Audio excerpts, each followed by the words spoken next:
Que a graça e a paz de Deus, nosso Pai, de nosso Senhor e Salvador Jesus Cristo, seja convosco.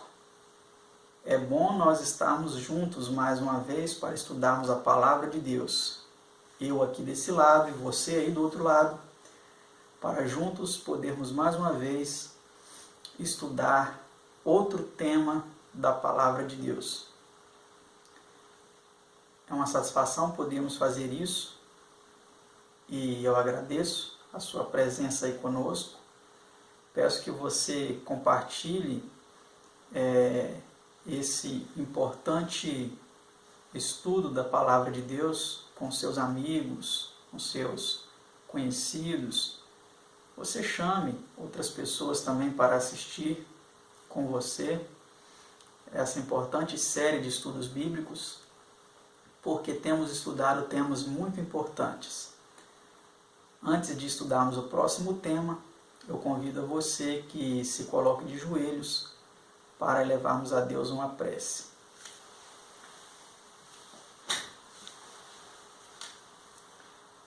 Pai nosso que estás nos céus, santificado seja o teu nome, Senhor. Mais uma vez estamos aqui para juntos estudarmos a palavra de Deus. Peço que o Senhor abençoe os nossos telespectadores, iluminando as mentes de cada um deles, para que ao estudarmos este assunto sejamos ricamente abençoados por Ti. Todos esses favores nós lhe pedimos em nome do Seu amado Filho unigênito, nosso Senhor e Salvador Jesus. Amém, Senhor. Amém.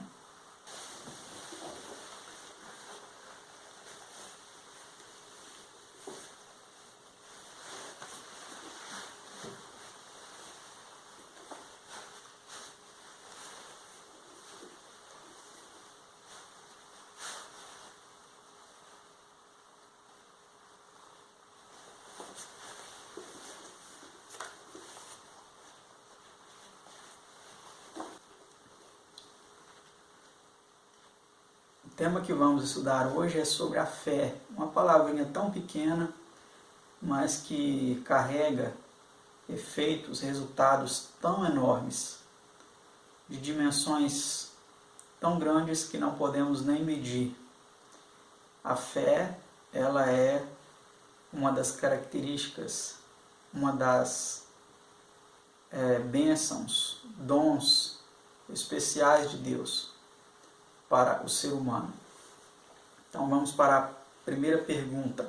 Vamos ver o que se declara ser a fé.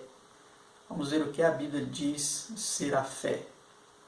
A resposta diz assim: ora, a fé é o firme fundamento das coisas que se esperam e a prova das coisas que se não veem. Hebreus 11, versículo 1. Então está bem explicado, né? Eu não tenho fé naquilo que eu vejo, eu estou vendo. Eu não tenho fé naquilo que é certo para mim.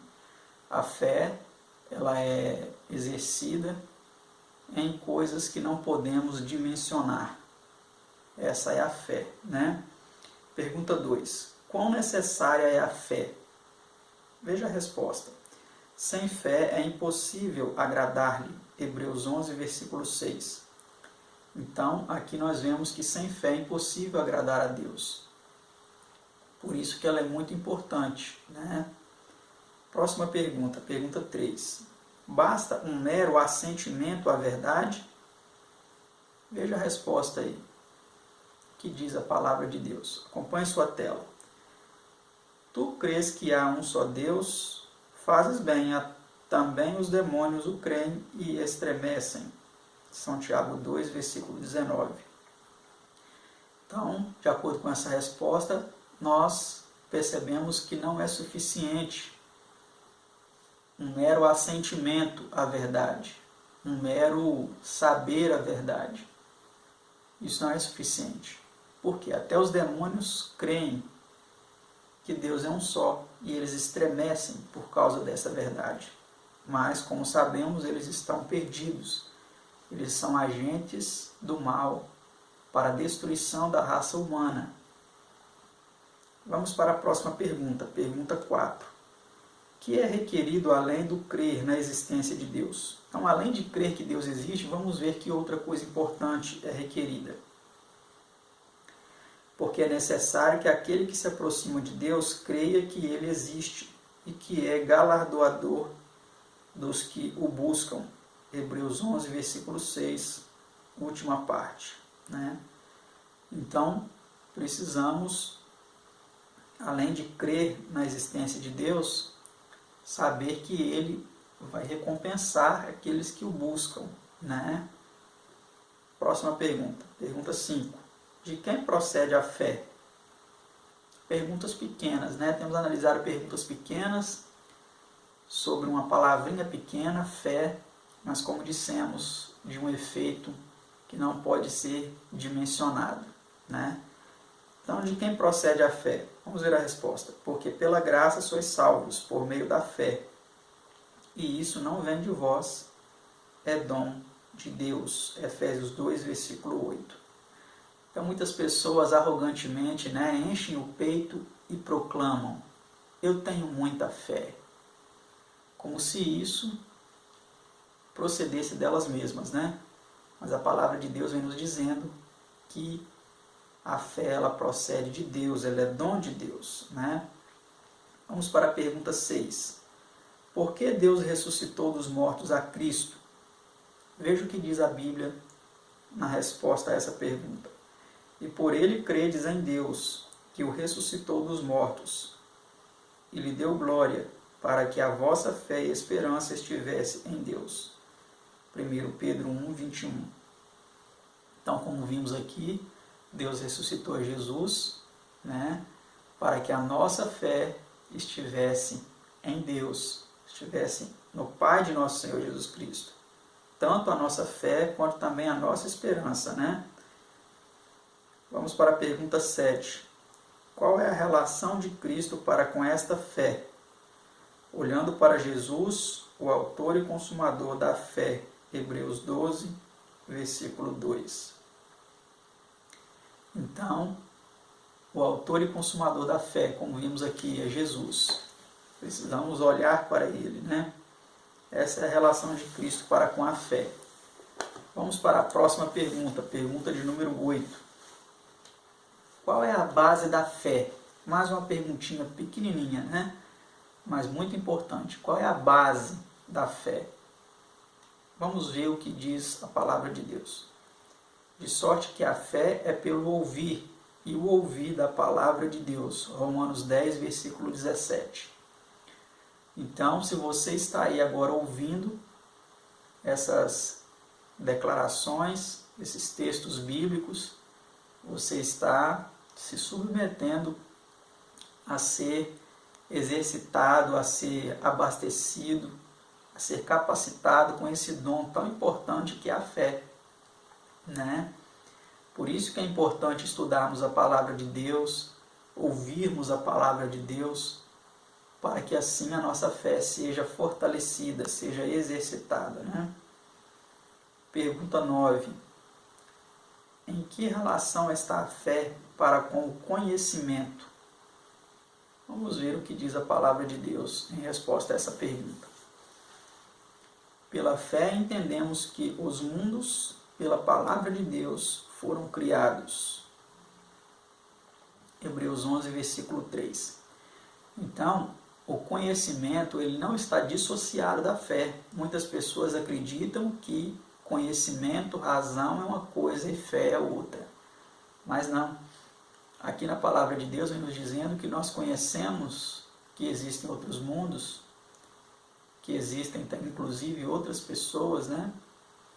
Outros seres criados por Deus por meio da fé, né? Nós não conseguimos ver os outros planetas. Depois que a tecnologia desenvolveu um pouco mais, né? Foi possível observar os demais planetas e ter um entendimento melhor a respeito disso. Mas é necessário uma certa medida de fé, né, para compreender e para conhecer muitas coisas. Vamos para a pergunta de número 10. Por que princípio atua a fé genuína? A resposta diz assim: porque em Jesus Cristo nem a circuncisão nem a incircuncisão tem virtude alguma, mas sim a fé que opera por caridade. Gálatas 5, versículo 6. Então a fé genuína, ela atua não movida por interesse financeiro, como muitos estão, né, mercadejando a palavra de Deus, estão abusando da fé das pessoas para extorquir dinheiro delas. Não. A verdadeira fé, ela é movida, ela opera pela caridade, não pelo receber, mas pelo doar, se entregar, né, em benefício do próximo. Pergunta 11. De que é fruto a fé? Vamos ver a resposta a essa pergunta. Mas o fruto do Espírito é caridade, gozo, paz, longanimidade, benignidade, bondade, fé. Gálatas 5:22. Então a fé é um fruto do Espírito, né? Pergunta 12. Que revelava na antiga igreja fé viva? Vamos ver a resposta. Diz assim: lembrando-nos sem cessar da obra da vossa fé, do trabalho, da caridade.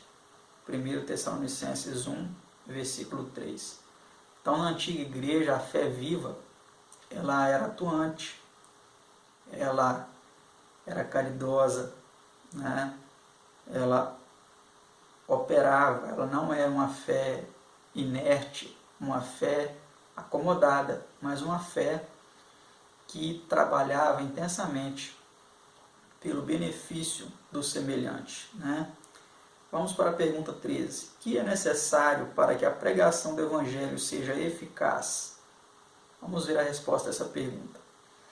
Porque também a nós foram pregadas as boas novas, como a eles, mas a palavra da pregação nada lhes aproveitou, porquanto não estava misturada com a fé naqueles que a ouviram. Hebreus 4, versículo 2. Então, para que a pregação do Evangelho ela seja eficaz, é necessário que ela obtenha uma resposta de fé daqueles que ouvem, né? Por isso que a fé, sem a fé é impossível agradar a Deus. Porque a pregação, se ela acontecer e não tiver um retorno em fé, em crença, a pregação ministrada com base exclusivamente nas Escrituras, compreendidas de forma correta, não de forma distorcida, sem esse retorno de fé, essa resposta de fé, ela é ineficaz, né? Vamos para a próxima pergunta. Pergunta 14.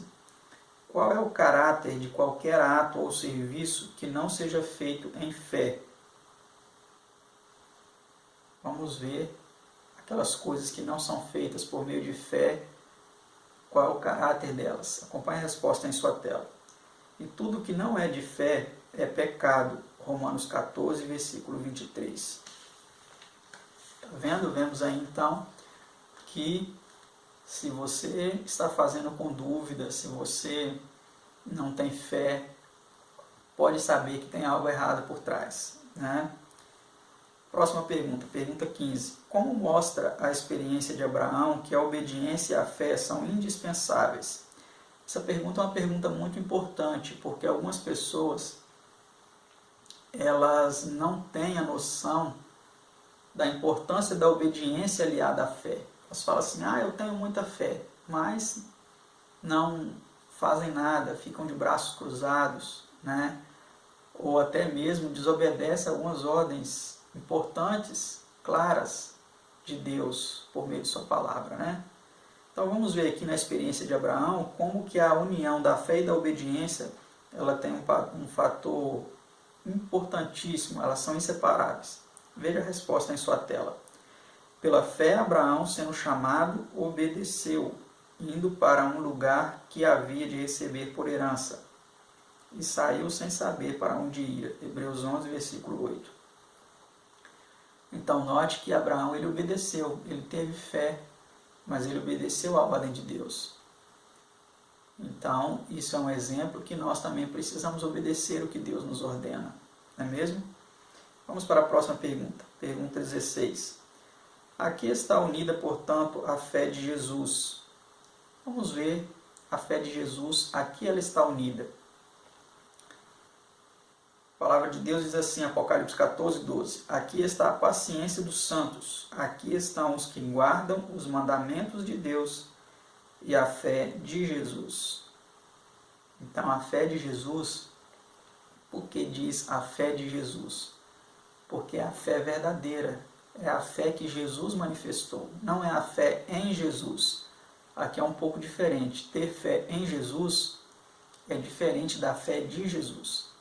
Ter fé em Jesus como nosso Salvador é uma coisa. A fé de Jesus é a fé que ele manifestou quando esteve aqui neste mundo. E ele foi obediente. Ele obedeceu os mandamentos de seu Pai. E aqui em Apocalipse vem nos dizendo que os remanescentes que vão se manter fiéis a Deus até o fim dos tempos, eles possuem duas características muito importantes. Eles guardam os mandamentos de Deus, eles são obedientes como Abraão foi, e eles possuem a fé de Jesus, né? A mesma vida de fé que Jesus teve no Pai, a mesma manifestação de atos guiados por Deus que Jesus teve, esses fiéis também vão manifestar, né? Vamos para a pergunta 17, que diz assim: em que outra declaração é a mesma verdade salientada? Veja em sua tela. Mas, ó homem vão, queres tu saber que a fé sem as obras é morta? Tiago 2, versículo 20. Está vendo? Então a palavra de Deus vem nos dizendo que a fé sem as obras ela é morta, né? Pergunta 18. Como é a fé levada à perfeição? Olha que pergunta importante, né? Então a fé ela pode ser levada à perfeição. Vamos ver como isso é possível. Bem vês que a fé cooperou com as obras, e que pelas obras a fé é aperfeiçoada. Tiago 2, versículo 22. Então a fé ela só pode ser aperfeiçoada através das obras. Por isso que Deus ele coloca diante de nós situações para que nós possamos exercer a obediência, exercer e fortalecer a nossa fé através da obediência aos mandamentos de Deus, às ordenanças de Deus. Pergunta 19. Qual é o resultado da prova da fé? Quando a nossa fé é provada, qual que é o resultado disso? Vamos ver a resposta. Sabendo que a prova da vossa fé obra a paciência. Tiago 1, versículo 3. Então, olha que importante. Perceba que em Apocalipse 14, 12 fala: aqui está a paciência dos santos, né? E agora aqui, em Tiago 1, versículo 3, vem dizendo que a fé obra a paciência. Então, precisamos exercer a paciência, né, em meio às lutas que enfrentamos, através da fé, né? E a fé ela vem pelo ouvir o ouvir da palavra de Deus. Então, também precisamos estudar muito as Sagradas Escrituras e ouvir, como você está fazendo aí agora. Vamos para a próxima pergunta, pergunta 20. Qual é a relação para com Deus estabelecida pela fé? Então vamos ver qual é essa relação para com Deus que é estabelecida pela fé. Veja a resposta em sua tela. Porque todos sois filhos de Deus pela fé em Cristo Jesus. Gálatas 3, versículo 26. Então a nossa filiação a Deus, ela está sujeita à nossa fé em Jesus. Se nós não tivermos fé em Jesus Cristo, né, se nós não formos guiados também pelo Espírito de Jesus Cristo, como diz Romanos capítulo 8, nós não seremos filhos de Deus. Porque quando o homem pecou, ele perdeu essa condição de filho de Deus. Ele passou a estar submetido então ao pecado. Ele passou a estar separado de Deus, porque os nossos pecados fazem separação entre nós e Deus. Então agora, por meio de Jesus, nós somos novamente filhos de Deus, né? Pela fé em Cristo Jesus. Vamos para a pergunta 21. Diz assim: como andam os filhos de Deus? Veja a resposta. Como? Porque andamos por fé e não por vista. 2 Coríntios 5, versículo 17. Então, como andam os filhos de Deus? Não é pelo que nós vemos, mas é pela fé, né? Não é pela vista. Próxima pergunta, pergunta 22. Sob que condição pode alguém esperar a resposta à oração? Vamos ver a resposta a essa pergunta. Peça, porém, com fé, não duvidando, porque o que duvida é semelhante à onda do mar, que é levada pelo vento e lançada de uma parte para outra parte. Tiago 1, versículo 6. Então, a resposta à oração ela está submetida à fé.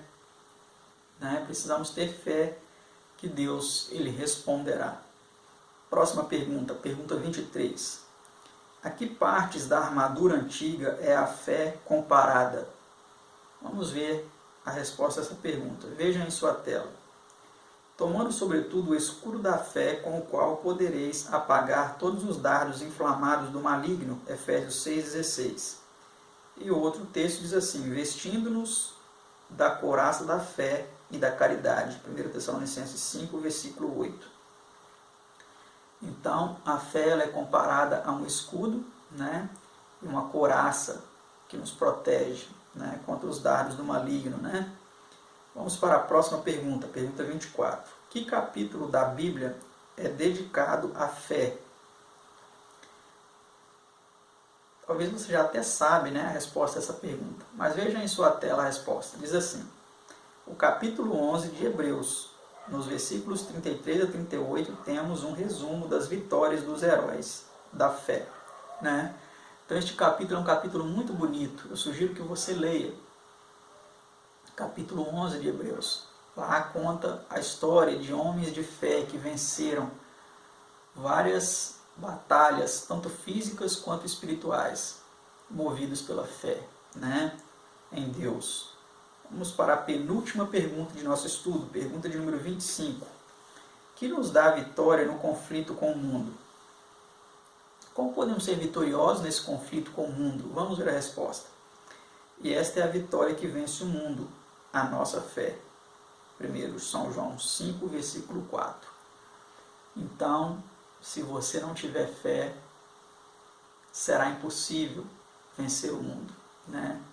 Jesus ele venceu o mundo. E ele disse que nós também podemos vencer, assim como ele venceu. Mas para isso precisamos ter fé nele. Vamos para a última pergunta de nosso estudo de hoje. Pergunta 26, que diz assim, qual é o propósito final da fé?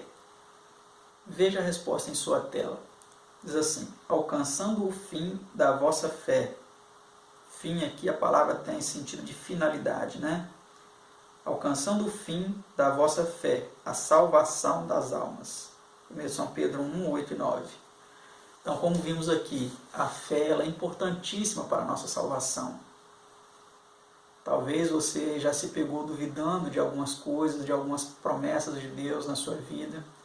Talvez você já se pegou até mesmo duvidando da existência de Deus, porque você tem passado problemas e aflições tão grandes em sua vida.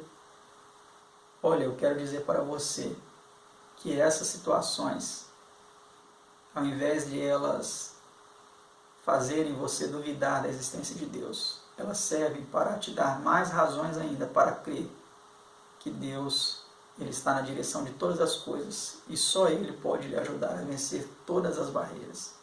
Você quer vencer o mundo? Quer vencer as lutas? Quer ser salvo? Como nós vimos aqui nesse estudo de hoje? Para todas essas coisas é importantíssimo que tenhamos fé. Que Deus fortaleça a sua fé. Obrigado por estar aí mais uma vez conosco, acompanhando esse estudo. E até o próximo estudo, se assim Deus nos permitir. Que Deus abençoe a cada um de vós, em nome de nosso Senhor Jesus Cristo. Tchau.